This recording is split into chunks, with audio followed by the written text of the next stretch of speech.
Hello to all our friends around the world. Let us look at a few interesting mitzvot from this amazing Parshat Mishpatim, here in the Chumash. And I would like to bring a little perspective of human rights and civil rights to some of these mitzvot. In chapter 22, verse 15, we read, quote, "If a man seduces a virgin who is not betrothed to a man, and he lies with her, meaning they have relations, he shall acquire her as his wife." Verse 16, "But if her father refuses to give him to her, he shall weigh out to him silver in the amount paid as dowry for virgins." The amount customarily paid as dowry for virgins. So these commandments touch upon some interesting issues. We had someone who seduces a virgin, lies with her, and then what does he have to do? He has to take her as his wife. And then if her father doesn't want to give him to her, then what does he have to do? Nevertheless, he's not off the hook. He has to pay in silver, is to weigh out silver in the amount of what is normally given as a dowry for virgins. So it's a little bit amazing in the sense that here you had someone who did something to someone presumably bad, and then he has to marry her, which seems like it's a punishment for her too. So this brings up into the issue which some people like Jordan Peterson spoke about once, that a lot of times when someone accuses someone of rape or whatnot, sometimes there is actual rapes, but a lot of times the boundaries aren't so clear. I mean, if people are already going out on a date with each other and people were drinking together, etc., the whole idea of consent and everything is a little fuzzy. Not saying to say that that's always like that. Sometimes it's not fuzzy. Sometimes it's clearly a one-sided abuse. But nevertheless, here, interestingly, the Torah perhaps is speaking to this, that if something happened here, then maybe it's hard for them to actually do things in the right way, but maybe they should actually just get married and start from there. Also, there's the side that it saves the woman from the disgrace. It'd be harder for her to find someone else, but she is able to refuse, but then he has to pay. So there's also the side of the monetary deterrent to him to do things like this in the first place. Because even if she's not going to marry him, if he doesn't want to marry her and he does this, he's actually going to pay for it anyhow, like he was marrying her.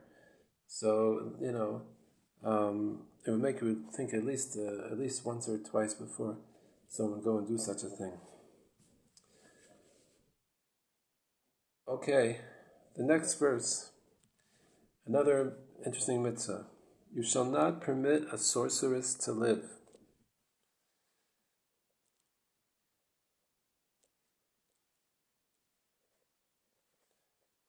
Three words in Hebrew, mechashefa lo tichayeh.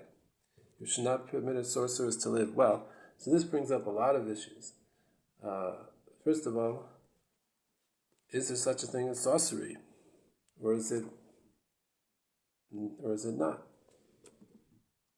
And either way, you should not permit a sorceress to live. Let's look at both sides. I mean, obviously, this is very much goes against the human right to freedom of freedom of conscience, freedom of religion. This person chooses to be a sorceress. So what happened to toleration? What happened to liberal values? So let's say I don't have all the answers here. I'm just sharing thoughts. Let let's say that sorcery is real, okay? That it's really something real. So evidently, the Torah seems to feel that it's something dangerous, and therefore, people who practice this real practice should not be allowed to live because you want to highly discourage this happening in your society because it's very negative for the society. Let's say there is no reality to sorcery, that it really doesn't do anything. Evidently, the Torah still would think that that's still bad. The fact that they're doing something which people think is real, but it's not real, and they can have a lot of power over people that way, and that's also something you want to discourage.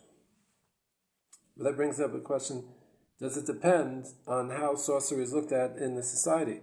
If in like our day, at least in most of the circles I travel in, sorcery is not really considered such a real thing, or something like that. So if someone's a sorcerer, or if we were told someone in our neighborhood is a sorcerer or a sorceress, I don't think most people would care. I don't think I would care. Like you tell people, like these people say, you're a Democrat, you're a Republican, you're a sorceress. That's your personal lifestyle. I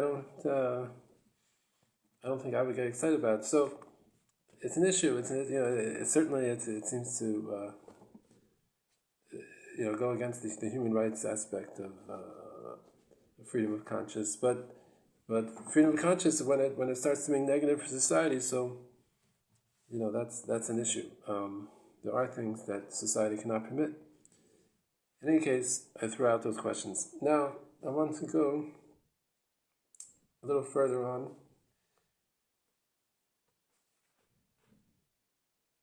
In the same chapter, verse 27 says like this: "You shall not curse a judge, and you shall not curse a prince in your people." You should not curse a judge, and you should not curse a prince of your people. This goes back also to the question of freedom of expression. Shouldn't people be allowed to express their opinions if they want to curse someone? What's so bad about that?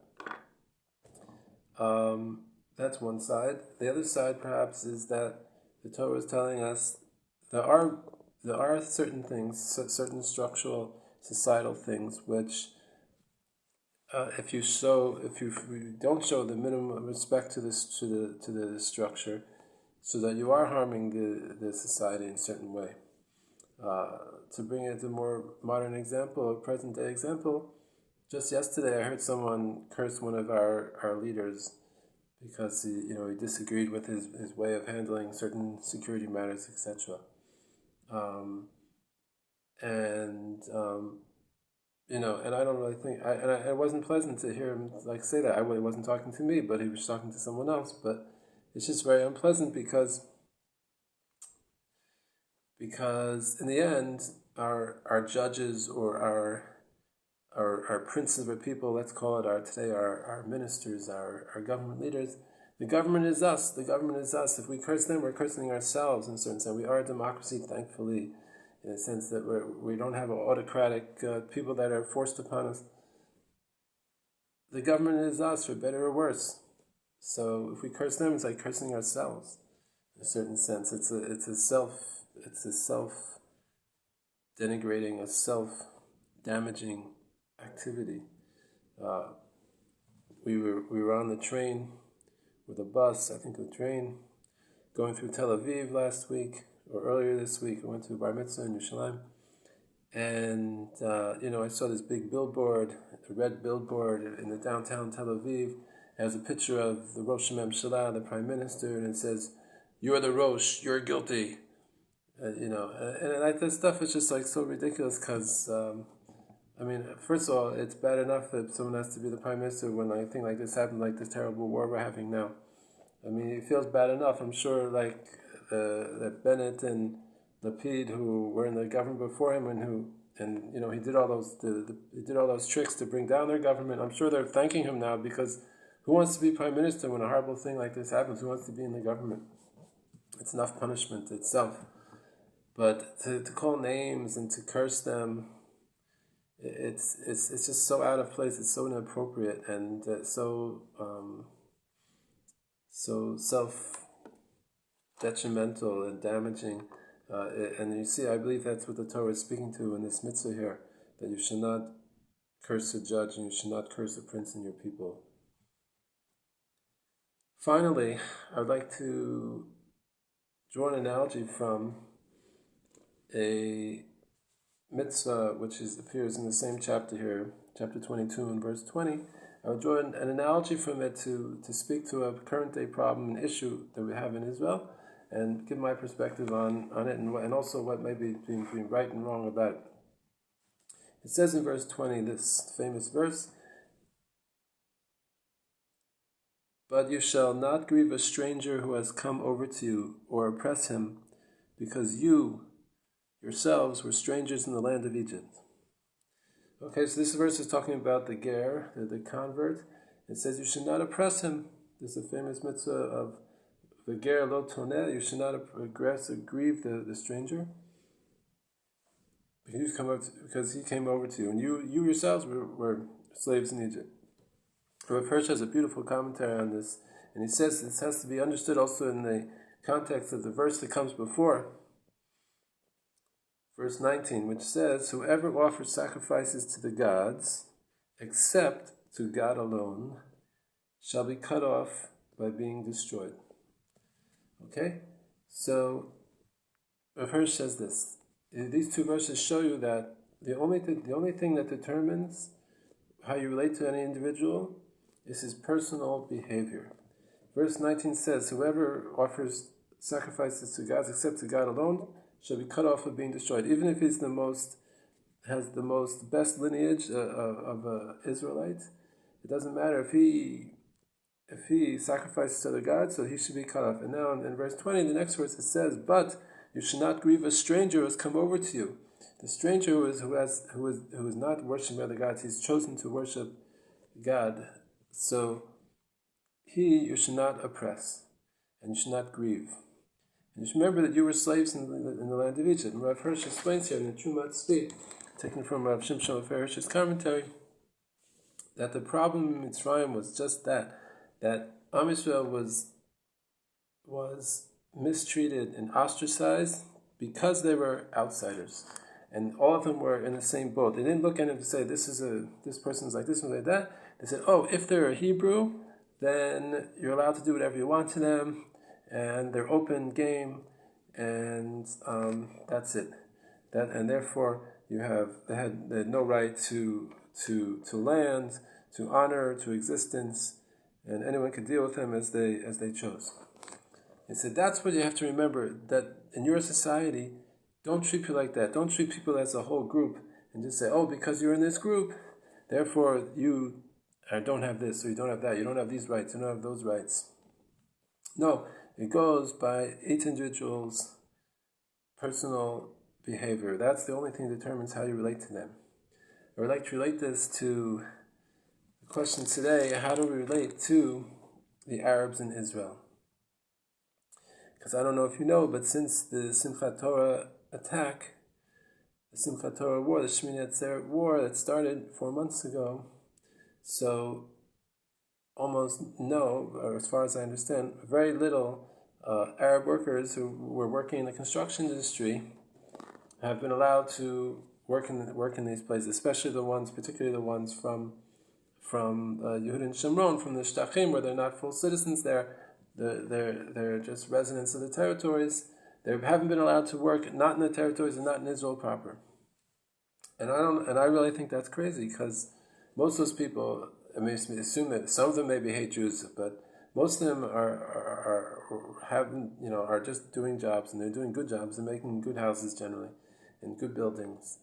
And just for months now to say they can't work, it's a denial of their right to work. I mean, it's also a basic human right. I mean, there's certain instances where it has to be pushed aside if there's security concerns, but I really don't see the security concerns.